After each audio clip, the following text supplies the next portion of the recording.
À cette rentrée, les membres du gouvernement ont du mal à accorder leur violon, c'est le moins qu'on puisse dire, surtout quand il s'agit d'annoncer les mauvaises nouvelles.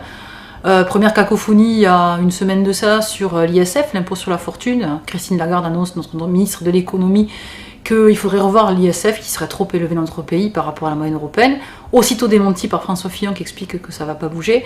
Donc première cacophonie qui signifie quand même que, encore une fois, on revient en arrière sur ces questions-là et qu'on aimerait bien baisser au fond l'ISF. Deuxième cacophonie, c'est bien évidemment la santé, qui est encore plus menacée que jamais.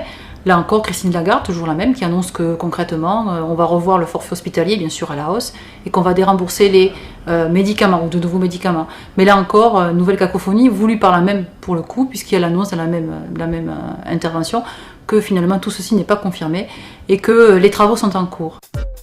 La taxe carbone, encore un bon exemple de ce que prépare mal, en tout cas au niveau communication du gouvernement, mais qu'il prépare bien en fait pour faire payer la majorité d'entre nous.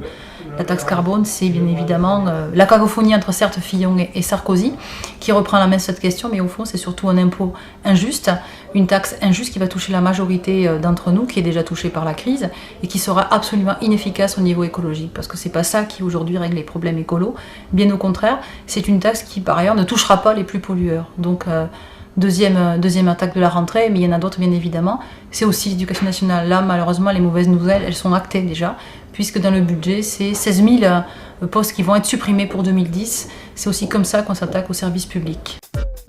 Alors face à tous ces mauvais coups, on a maintenant l'habitude depuis des années avec le gouvernement Fillon et avec le pouvoir Sarkozy, eh bien il nous faut être vigilant parce qu'il y a des mauvais coups qui se préparent, il y a des mauvais coups qui sont avérés.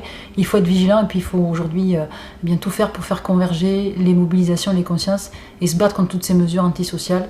Et bien évidemment aujourd'hui opter pour d'autres mesures qui soient favorables à l'ensemble, c'est-à-dire à la majorité des classes populaires et des salariés.